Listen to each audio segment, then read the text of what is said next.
এই 2026 সালের জেনারেশনটা আসলে হাসে বেশি কিন্তু সুখ কম।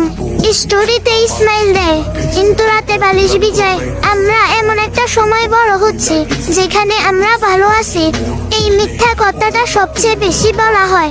বন্ধুদের সাথে হাসি, আড্ডা, রিলস সবকিছুই ঠিক আছে, কিন্তু ভিতরে ভিতরে প্রতিটা মানুষ নিজের সাথে যুদ্ধ করছে। কারো টাকা নেই, কারো ভালোবাসা নেই, কারো পরিবার বোঝে না, আর কেউ কেউ সবকিছু থাকা সত্ত্বেও শান্তি পায় না।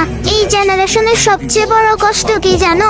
আমরা কাউকে বলতে পারি না আমি ঠিক নেই, কারণ সবাই ভাবে আমরা শুধু নাটক করি। ভালোবাসা এখন এটা একটা গেম, যে বেশি কেয়ার করে সে বেশি ঠকে যায়। বিশ্বাস এটা এখন একটা রিস্ক, যে বিশ্বাস করে সেই সবচেয়ে বেশি ভেঙে পড়ে। আর জীবন এটা এখন একটা দূর, যেখানে সবাই দৌড়াচ্ছে কিন্তু কেউ জানে না গন্তব্যটা কোথায়। তাই যদি তুমি এই ভিডিও দেখো আর মনে হয় এই কথাগুলো আমার জীবনের, তাহলে এক কাজ করো, আমাকে ফলো দাও, কারণ আমি তোমার সেই গল্পগুলো বলবো যেগুলো তুমি কাউকে বলতে পারো না।